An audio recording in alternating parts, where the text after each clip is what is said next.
The ideas expressed in the Akron Roundtable Signature Series are those of the speakers, not of the Akron Roundtable, its partners, or sponsors.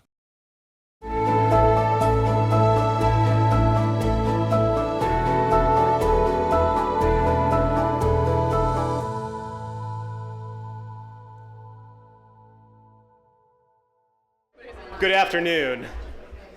I'm Barry Dunaway. I'm the president of the board of the Akron Roundtable, and we are really thrilled that you're here with us this afternoon. Akron Roundtable has been hosting its signature events here in beautiful downtown Akron for nearly 50 years.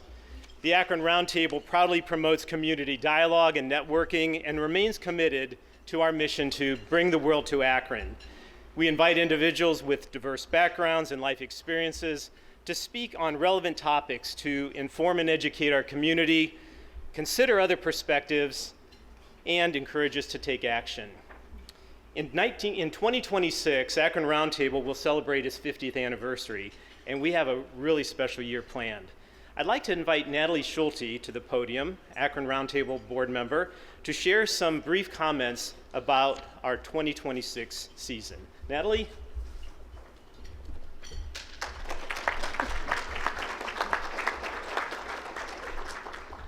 Hi everyone, I'm Natalie Schulte. I'm an attorney at Retzel and Andres. As one of the youngest members of the Akron Roundtable board, I can tell you how incredible it is to be part of an organization that's been shaping conversations in our community for 50 years. I wasn't even born when Roundtable started, but I'm here today because its mission still matters, maybe more than ever. For decades, Akron Roundtable has brought world-class speakers right here to our city. People who challenge us, inspire us, and spark ideas we carry back into our work, our classrooms, and our neighborhoods. And now, as we celebrate our 50th anniversary season, we're not just looking back at that legacy, we're building the future. We are very excited to welcome some fabulous speakers next year, including ESPN analyst Brian Windhurst, Olympic medalist Butch Reynolds, artist Leandra Drum, and costume designer Paul Tazwell. You might know him from Wicked. That being said, I want to encourage you to grab a subscription for this milestone upcoming season. It's the best way to make sure you don't miss out on a single program, and it's also a way to show you believe in the next generation of leadership and dialogue in Akron. When you subscribe, you're helping us keep this tradition alive and relevant for the next 50 years. There's information on your tables with a QR code that takes you right to our website where you can learn more about how to become a subscriber. You can also go to akronroundtable.org/reservations to learn more, or you can also just grab one of us board members and we'll help walk you through it. So let's celebrate together. Let's honor the past, but also invest in the future. Secure your subscription today and be part of this amazing, one-of-a-kind season that's coming up. I promise you'll walk away from every roundtable with new ideas, new connections, and new energy to make a huge difference. 50 years is a huge milestone worth celebrating, but trust me, the best is still yet to come. Great. Thanks, Natalie. All of those speakers that Natalie mentioned have ties to Akron. They've gone on to national or international acclaim, so we're tapping into all of those Akronites to celebrate 2026. Today's guest speaker is Brett Crozier, CEO, LTA Research. The conversation with Brett will be moderated by Steve Millard, who's the president and CEO of the Greater Akron Chamber. And this is the last of our four-part Celebrate Akron series in recognition of Akron's bicentennial. Thank you to Huntington Bank and the Billow Funeral Home for sponsoring this series. I'd like to acknowledge our title sponsor, State and Federal Communications, and my family is today's program sponsor in honor of our grandfather, Steve Dudra, who worked at Goodyear Aircraft Company during World War II. For you Akron history buffs in the room, Goodyear Zeppelin Corporation, which was part of a joint project with Luftschiffe Zeppelin, a German company, became Goodyear Aircraft Company in 1939 as a result of strained relationships between the US and Germany prior to World War II. And LTA currently operates out of the former Goodyear Air Dock here in Akron. Brett has graciously agreed to take questions from the audience following his conversation with Steve. Videria Nicholson-Sweevil, another Akron Roundtable board member, will moderate the Q&A. To submit a question, you can refer to the brochures that are on your table. There's a QR code there that you can use your phone to access. The QR codes will be projected on our screens.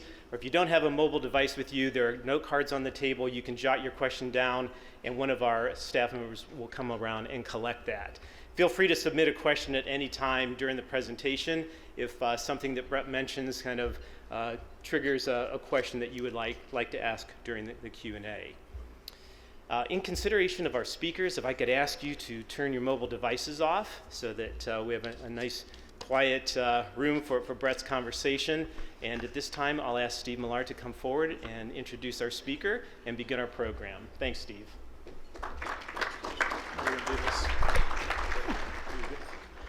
Thanks, Barry, and thanks to everybody who's taken the time to come out today to hear, I think, what's going to be an amazing story from Brett.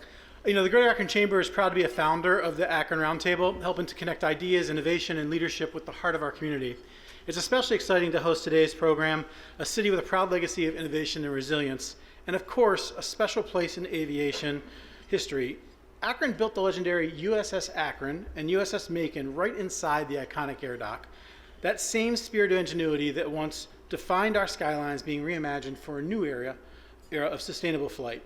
So our speaker today is leading that charge. Brett Crozier is the CEO of LTA Research, where he and his team are developing the next generation of airships designed to deliver humanitarian aid and reduce the carbon footprint of aviation. Brett brings with him more than 30 years of leadership experience as a decorated U.S. Navy veteran. A graduate of the U.S. Naval Academy, he went on to command at the highest operational levels, from a combat FA-18 strike fighter squadron to the USS Blue Ridge, and later the USS Theodore Roosevelt, a nuclear-powered aircraft carrier. I mean, how many aircraft carrier commanders are you going to hear from, right? Following his distinguished military career, Brett transitioned into the private sector, where he continued to serve with purpose, first supporting veteran homelessness initiatives, and now leading innovation at LTA Research. Today, he'll share how modern technology, from advanced materials and fly-by-wire controls, is transforming a historic mode of flight into a sustainable solution for the 21st century. Please join me in welcoming Brett Crozier, CEO of LTA Research.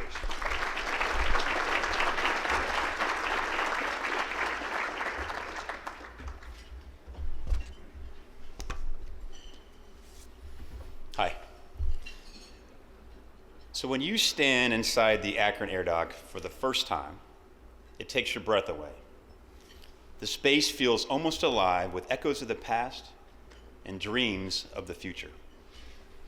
Count Ferdinand von Zeppelin once said, "In the air, as on the earth, there is room for all forms of locomotion." He recognized that true advancement in aerospace comes not from a single solution, but from a range of platforms optimized for different missions. The pioneer of rigid airships didn't see them as replacing ships or trains or the emerging airplane. He saw them as a distinct capability designed to operate where others could not. That vision of a complete aviation ecosystem where each technology serves its optimal purpose is more relevant today than ever. We have made significant, magnificent jets that cross oceans in hours, helicopters that can pluck someone from a mountain peak, and cargo planes that can keep global supply chains moving. But we're still missing something. We're missing the aircraft that can float for days without burning tons of fuel, that can open windows to the wind, and carry what the world needs where runways don't exist. Here in Akron, in the very hangar where America's great rigid airships were born, we're preparing to fill that gap.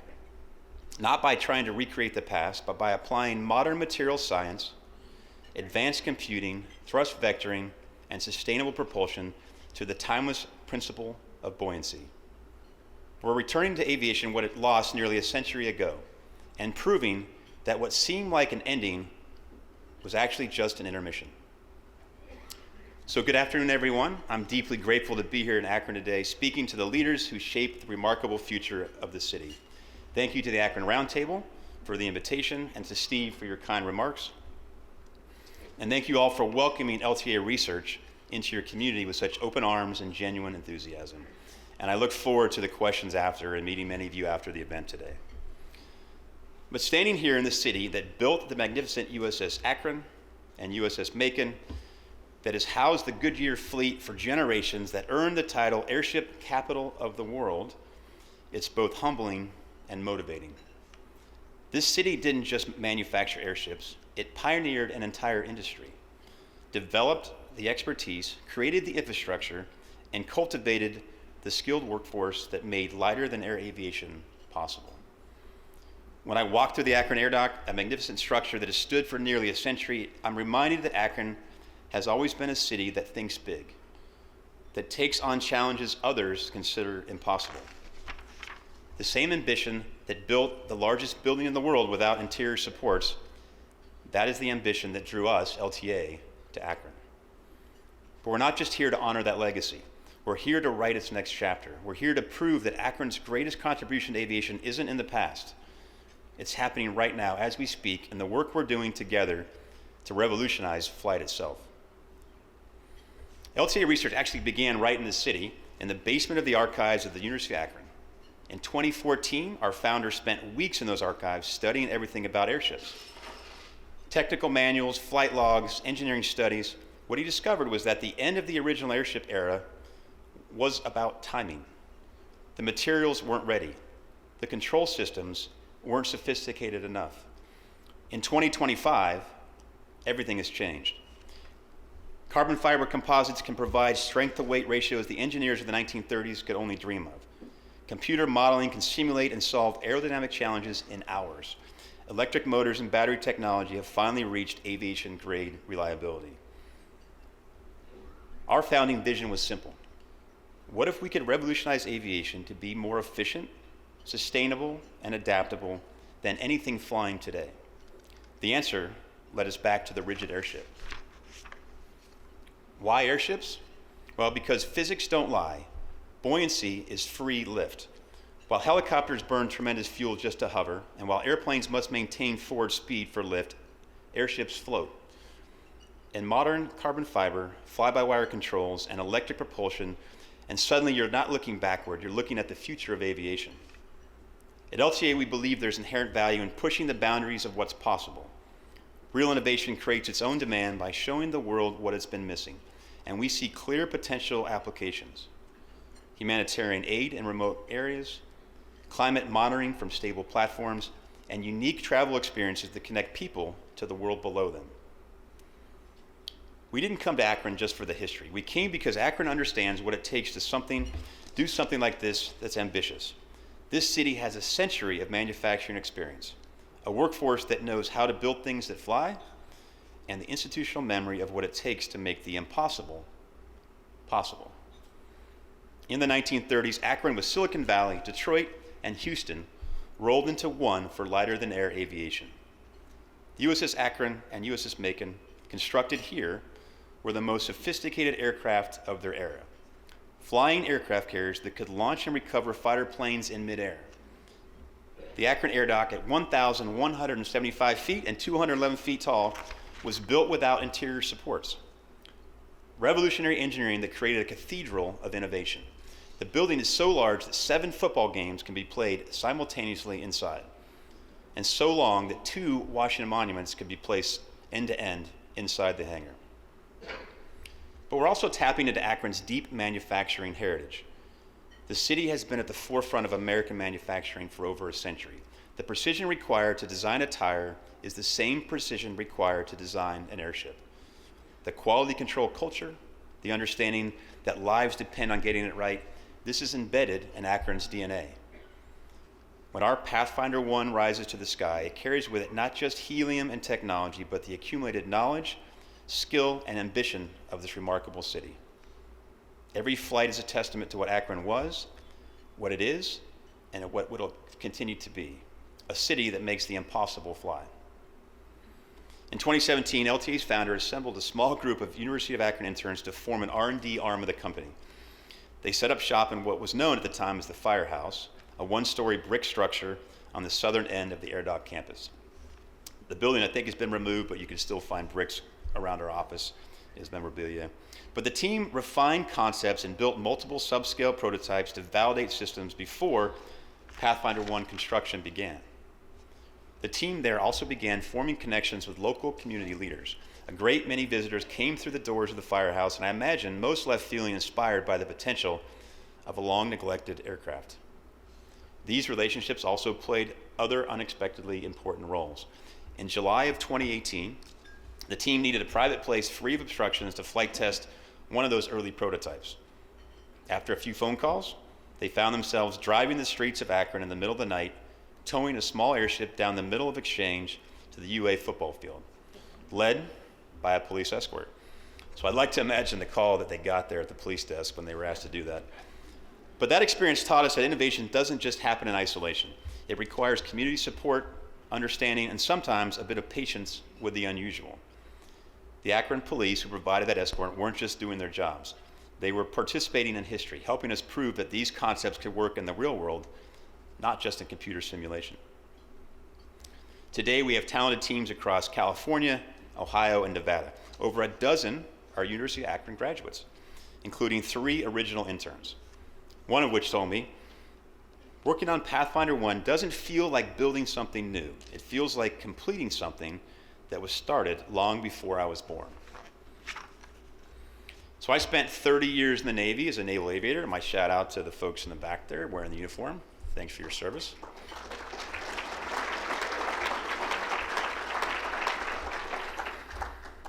I flew helicopters and fighters and eventually commanded a couple of ships, including an aircraft carrier.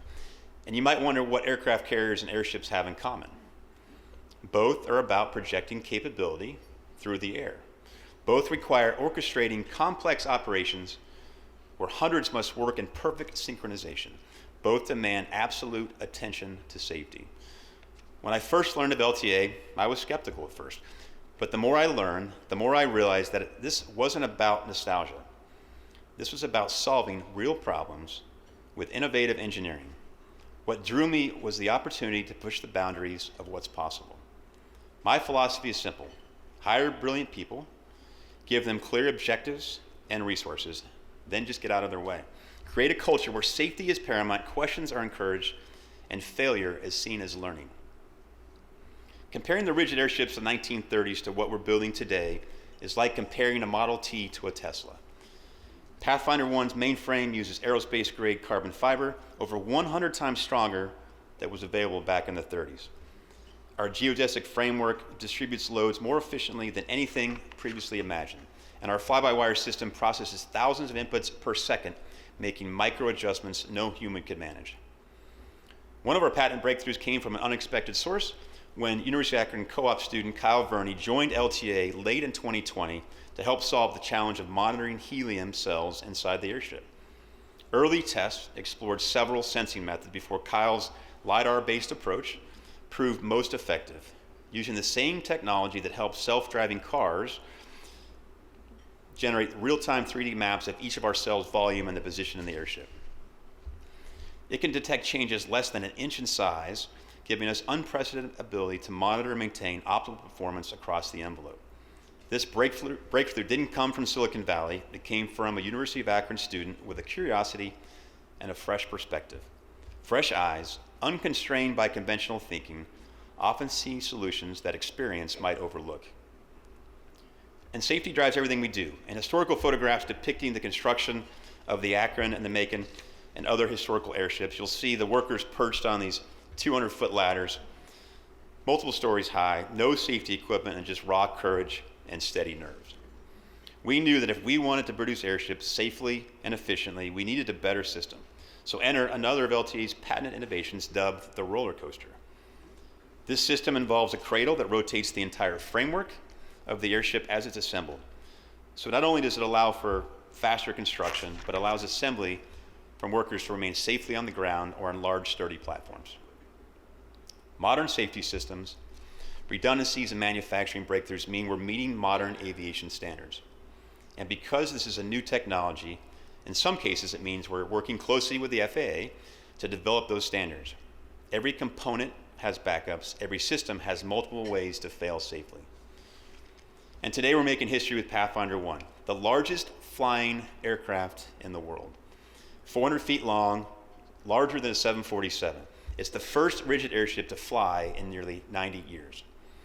Since our first flight test this last May, our flight test team has been methodically expanding the envelope, from simple hovers to forward flight to turns to climbs and descents. And on Tuesday, October 28th, and some of the pictures you see there, we successfully flew Pathfinder 1 up to San Francisco and over the Golden Gate Bridge for the first time. It was a moment the team had been working toward for years, resulting in some iconic photos. But at the same time, it was one step in a long flight test campaign. Each flight teaches us something new, and every insight feeds directly back into our design and operations. And we flew it again on Tuesday just because the weather was good and the airship flies that well. And though these flights happen in California, Akron fingerprints are still all over them. From the engineers who designed the framework to the specialists who helped perfect the systems now soaring overhead, Akron employees make up all the facets of our engineering team as well as the operations and other support functions. Indeed, the latest subscale model, which we use to test software updates before they're installed on Pathfinder 1, conducts those test flights each week inside the Akron Air Dock. The expertise here, the design support, institutional knowledge, it's all contributing to our success in ways both obvious and sometimes subtle. Another example is that of Tyler Hayner, a lead mechanic based right here in Akron. Tyler was responsible for the assembly and testing of the swivel levers that command the positioning of our thrust vectoring motors, as well as the throttle lever inside the airship. So every image you see of Pathfinder soaring over San Francisco like that one, quietly making history, it is due in part to the employees on the ground here in Akron supporting us. In each of these flights, we're gathering unprecedented data, learning how these vehicles actually behave.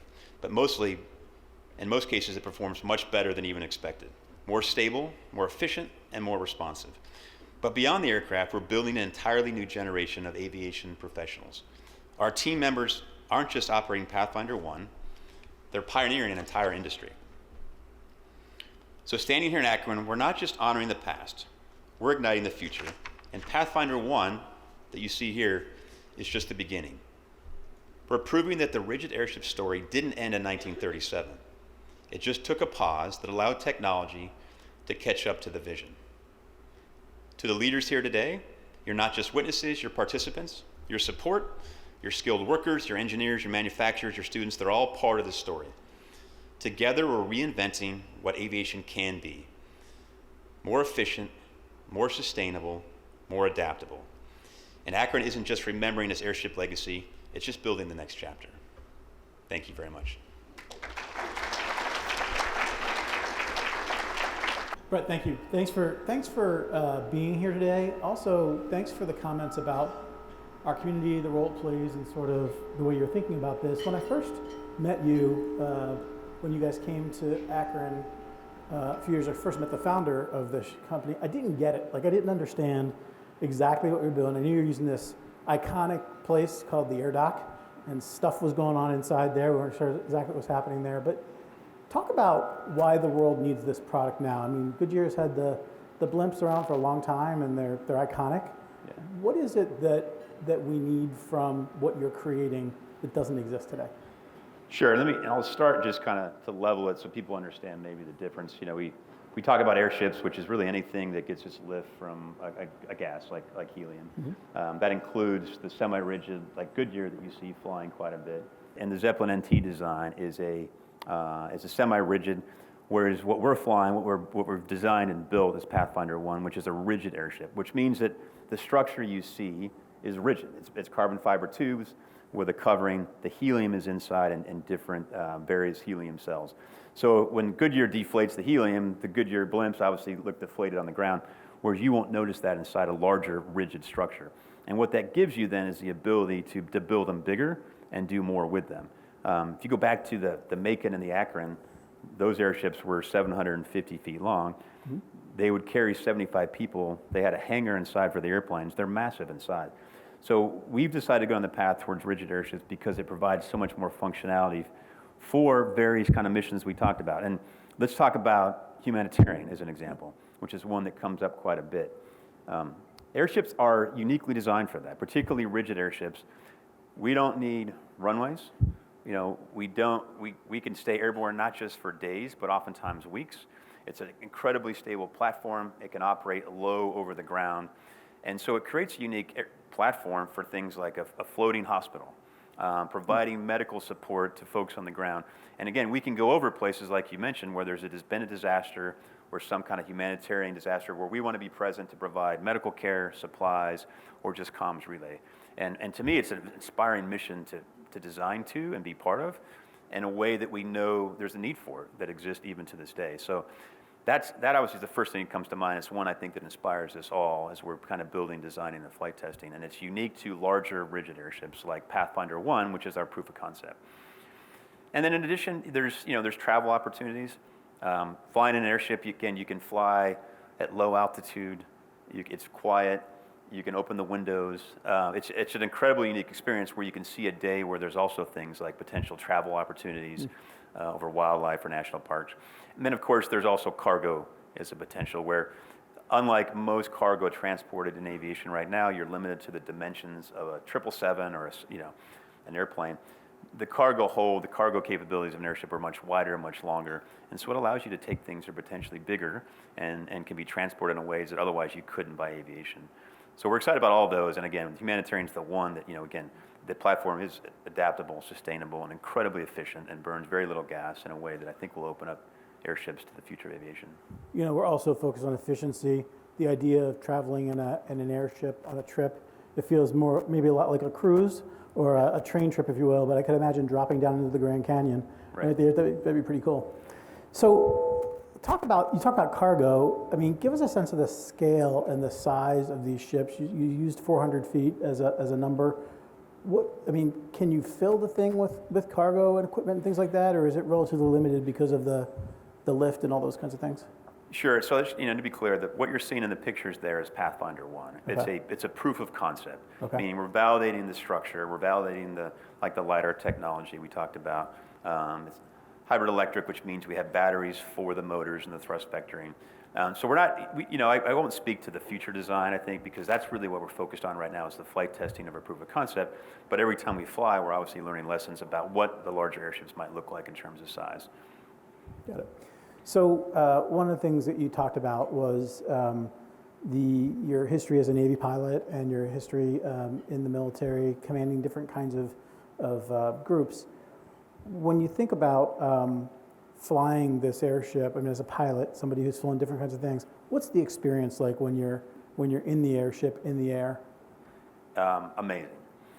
Let me start by saying my last flight in the Navy was in a Super Hornet F-18 fighter. I flew over the Golden Gate Bridge, over Alcatraz, and then with my wingman, and we left and went back to the base. Fast, low, wearing a bunch of gear, helmet, mostly terrified I was going to get in trouble or I was going to hit something. And so I was glad when we were out and appreciated it. Now we've flown the airship. And what's unique in that most ways of aviation you think about, it's about getting from point A to point B and how quickly you can do it, how efficiently. Airships open up this experience between point A and point B, whereas now, unlike being at 350 knots in a fighter over the Bay Area, you can be in an airship moving slower, much quieter, at a lower altitude. And so the few times I've flown as a crew member in Pathfinder 1, it's just absolutely remarkable. It's smooth, it's stable. You can open the windows, you can smell the salt spray from the ocean below you. You can walk around and take selfies, and it's an incredible experience. I think that you will all be excited to experience someday, and I feel lucky. And I just think about the comparison. My last flight in the Navy was only a couple years ago to now this, and really understand what a unique opportunity is and what a unique experience that I've been lucky. And I think it's what inspires me about what we're doing. Sounds pretty interesting. As you think about, you talk about innovation as part of the important piece of what you're trying to do, and you selected Akron to be a place where you want to have operations and you want to have certain kinds of activities here. Talk about what this region brings for you that is unique and different than maybe what you're getting in California or other places. Give us a sense of that. Sure. I hadn't obviously spent much time in Akron up until the last year, but continue to be amazed at the connections we have with the community, and particularly on the technical side. There's obviously a long history with polymers and the engineering science goes behind that, but the relationships we had with the university and the students have been part of it, and just this technical understanding at the much higher level in aviation is really something we've benefited from. And again, you think about aviation enterprises, in many cases those are done in places like Edwards Air Force Base or traditionally around Los Angeles, but the aviation background here and the history and the polymer kind of science that is very translatable to what we're doing provides an incredible opportunity for us as a company as we look to down the road to manufacturing.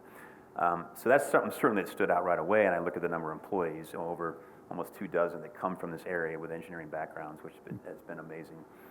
And then it's also a nice sized town. I mean, you know, you can get around pretty easily here. The traffic isn't too bad.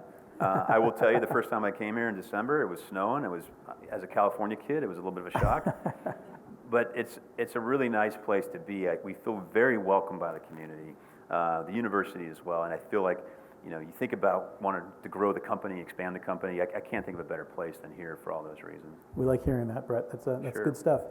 So if you look at the air dock from the outside, again, this massive space, if I were able to walk through it with you today, what would I see? What's happening in the air dock right now? Do you have all kinds of secret things you're building in there and things like that? Or Black, so it looks yeah, like it's secret, yeah, right?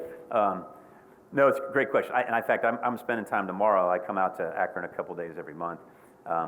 So I think some of the pictures you see what we call the baby airship, which is, it's 60 feet, so it's a big baby, but smaller certainly than the 400-foot airship. And it's helium filled. It's got a lot of the same technology that you see on Pathfinder 1. The motors, the electric motors are positioned in similar fashion. So we do all our software and flight control system testing on that baby airship. There's no better place to do that than in the hangar. It's just like perfect environment with relatively no wind. Although it's a big enough structure, you sometimes get your own weather in there, believe it or not. Right? Yeah. But it's so like tomorrow, now we have this 1,000-foot long, you know, a couple 100-foot wide area that we can operate and fly this baby airship in. So we are using it a couple days every week to test out our software, our flight controls, different modes, and then once we feel comfortable, we upgrade Pathfinder 1 to validate it. But it's a perfect environment for that. So every time you make an upgrade or a change, the team here is doing all the validation. Yeah, for you? so we've got that going on, and they first do it obviously on simulation, then you take it to the baby airship. So it's a great area for that. And we've done some understanding of what it will look like in the future as we do future manufacturing, but the focus is we usually use it right now for the testing. And we do a lot of R&D as well in the area and that whole campus. And our R&D arm is here with dozens and dozens of 3D printers and new technology we're exploring for the future, but that's done right here in Akron. So you mentioned in your talk as well that you are creating stuff that hasn't been created before, or you're building new things. How do you motivate the team that you have to continue to push forward when there's probably a lot of iteration, probably some failure going on in the process, but what are you doing to sort of drive the culture in your organization and that excitement about just kind of pushing through even if you've got lots of failures and setbacks? Sure, yeah, I mean, I think, you know, most technology companies talk about iterations and how you go through that. I think what's unique about us and airships in general is it's such a visible accomplishment. When you build it and you know, and you see it, when you fly it and you go further and farther and higher.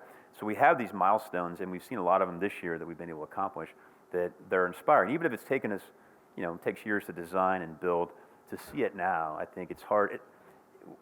The first time I saw Pathfinder 1, which is what's up there right now, I'd seen pictures online, I'd talked to people about it, but it absolutely takes your breath away when you step inside the hangar and you see it there, the size and the magnitude.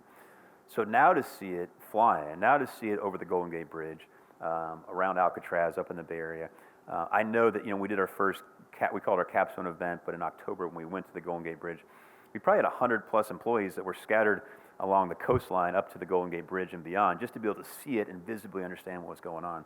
So I think, I'm not saying it's easy, because it's, you know, we do work hard, and there's a lot of, you know, there's things we have to learn along the way.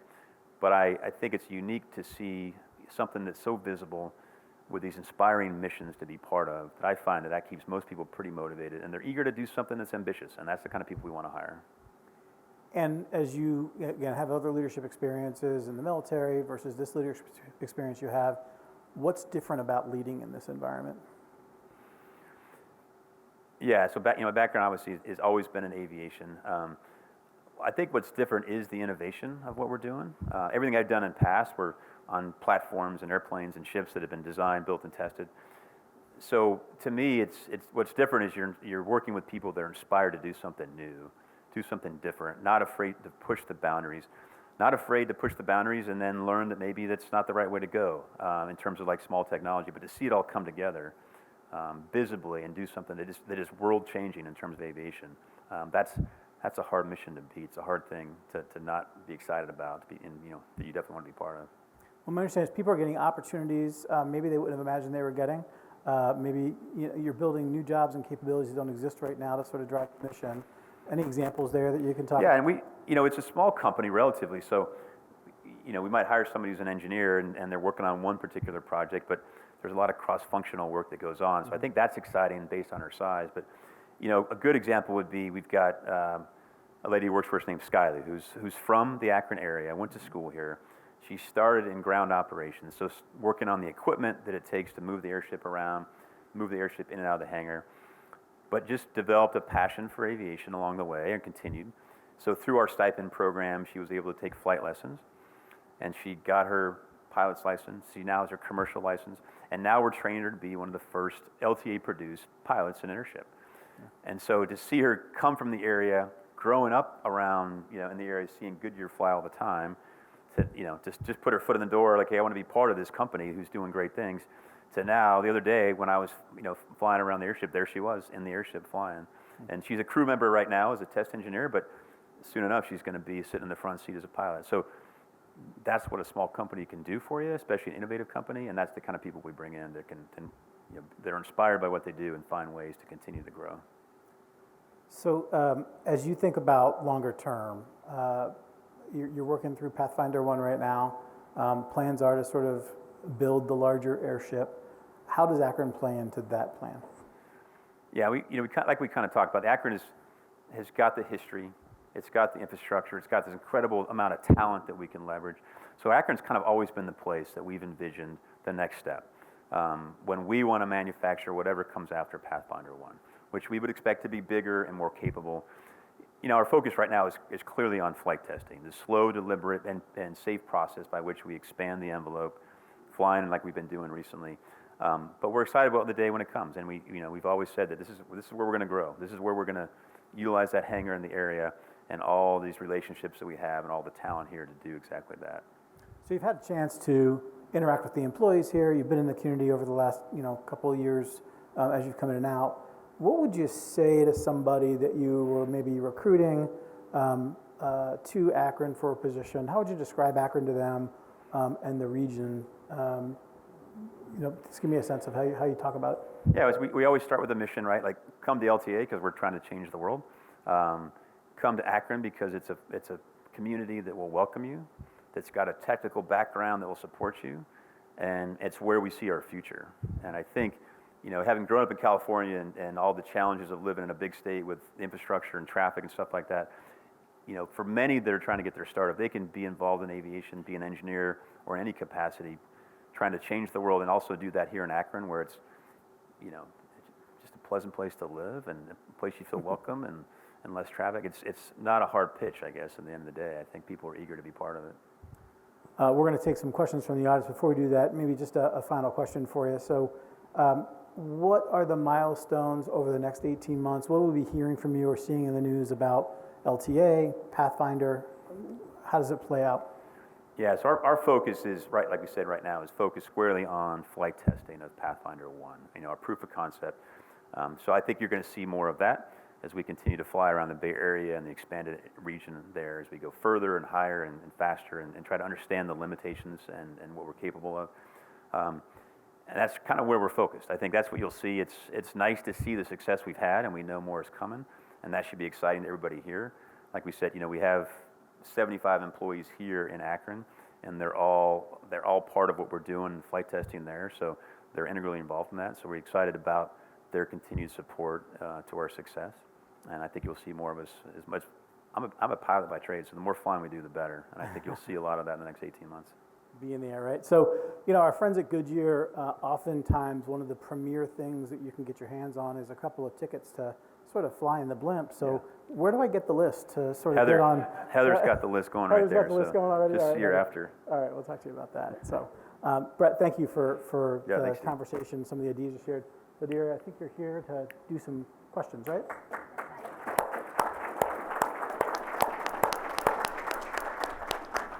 Good afternoon, everyone. I'm Fideria Nicholson from the University of Akron. And Brett, we have several questions from the audience, so I will try to ask as many as we have time for. First question, how many years are you away from using the airship for humanitarian purposes? It's a great question, because that's, like we talked about, that's what we see as the future for airships as our primary mission. aviation and development is a slow, safe, and deliberate process. What you're seeing on the screen here is our proof of concept. So it's not even really a prototype. It just means we're validating all that new technology when it comes to hybrid electric motors and helium monitoring systems and carbon fiber tube structure. And we're learning from that. And by design, you want to do that safely and slowly and deliberately so you can capture all the lessons learned and then incorporate those into future design.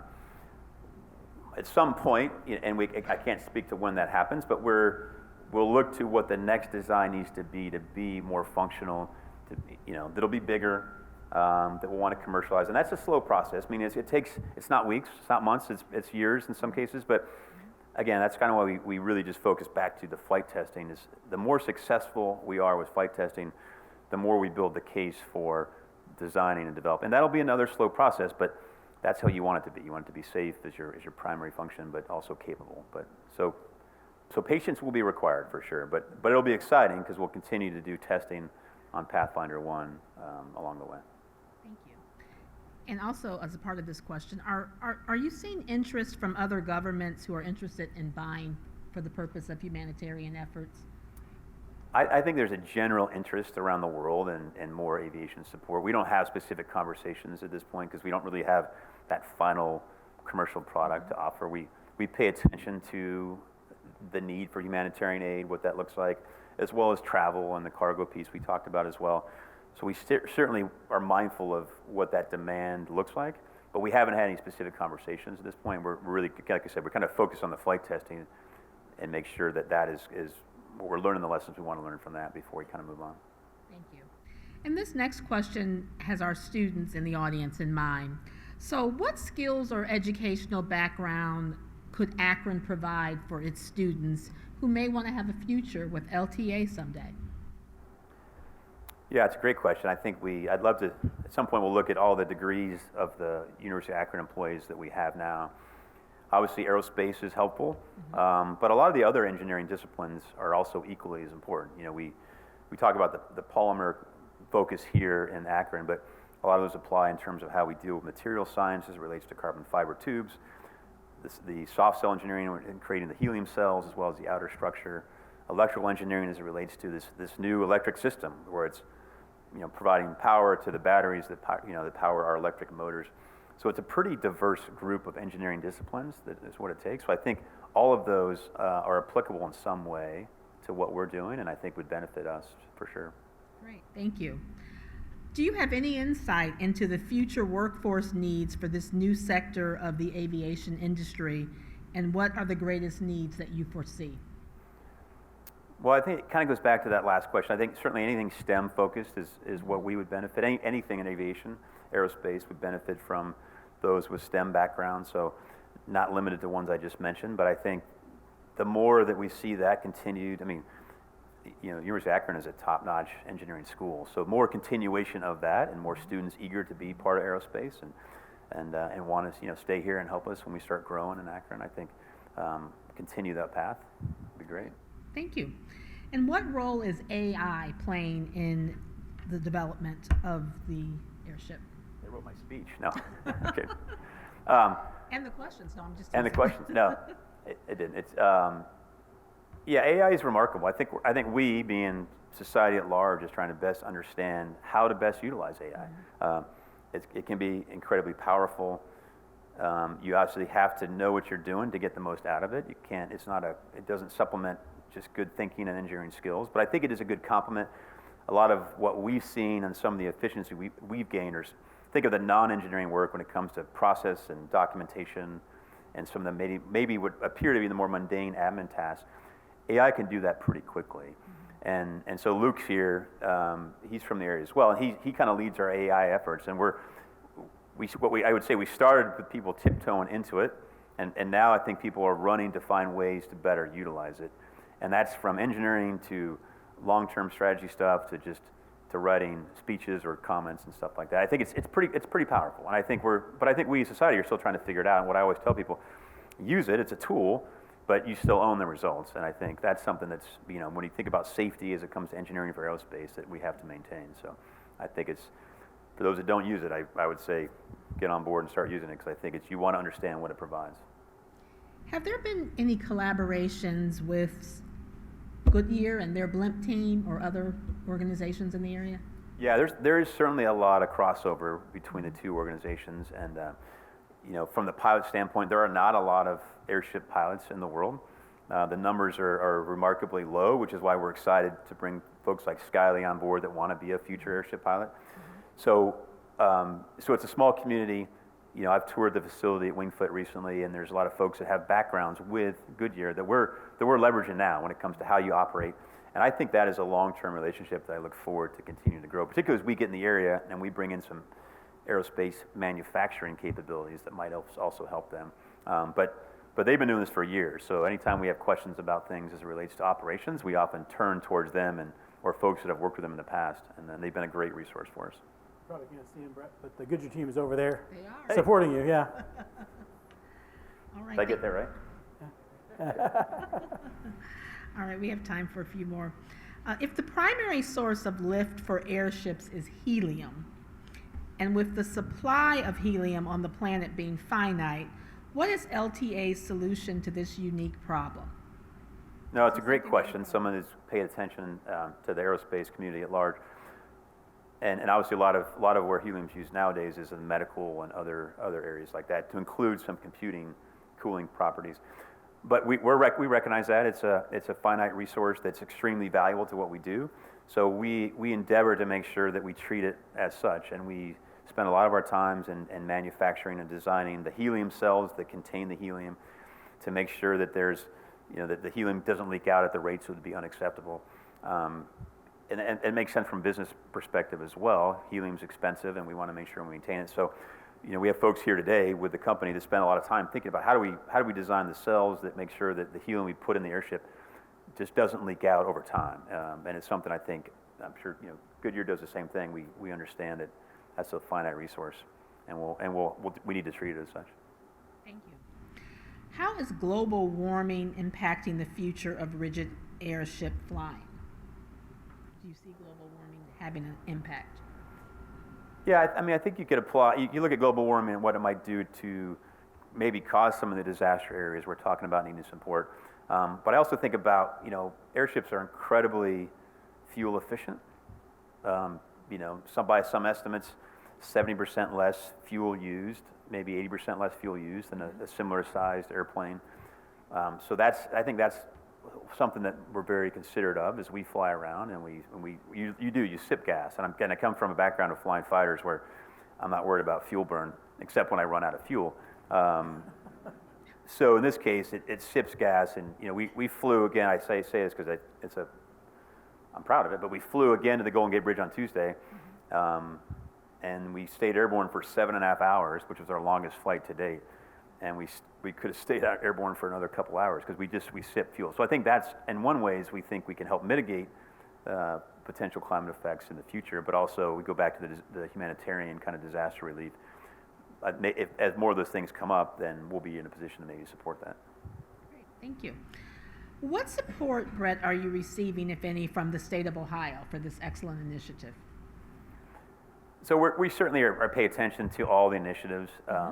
Because our focus is predominantly right now California-based for the flight testing, that we haven't formalized a lot of those conversations. And I think we've started by being focused here in Akron, because I think we'll start with our family here in Akron and then expand to the larger state. But obviously at some point they'll be brought into the conversation as we look to get their continued support. And we'll probably look to Akron to help us help with those conversations. Great. All right, my final question. Can you discuss how other countries are collaborating or competing for this space or in this space?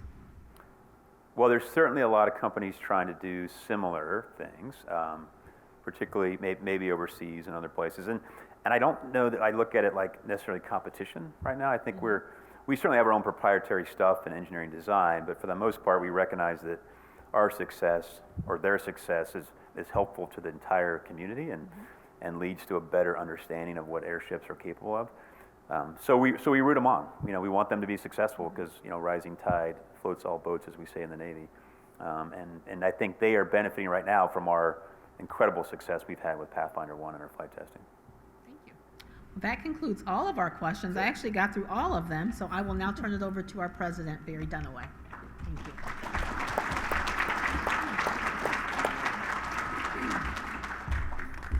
Brett, thank you so much for being with us at Akron Roundtable today. Thanks for investing in Akron, and Akron certainly looks forward to being part of the future, the next chapter in the Rigid Airship. If I could ask Michael Batu to the front of the stage to present our signature contemplative sun to our guest. This work of art was created exclusively for Akron Roundtable by Akron artist Don Drum.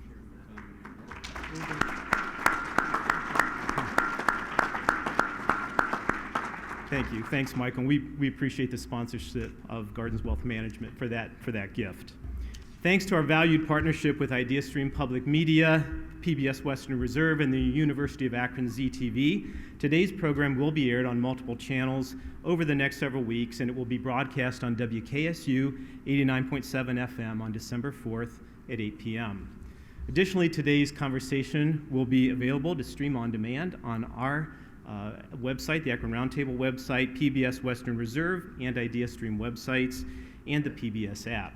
We certainly appreciate our partnership with PBS because of their mission to strengthen the social, democratic, and cultural health of the United States.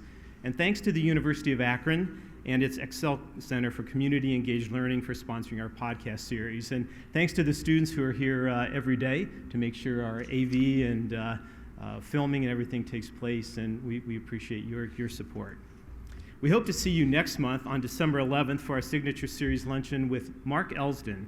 He's a serial social entrepreneur and editor of Gone for Good, Negotiating the Coming Wave of Church Property Transition, which offers inspiration and practical help for churches and municipalities responding to the national wave of sales and repurposing of church property. That event will be held here at Quaker Station. You can read more about today's speaker, future Akron Roundtable events, and other individuals and organizations who support Akron Roundtable on the brochures on your table. That concludes today's program. Hope you all have a wonderful Thanksgiving, and we'll see you in December.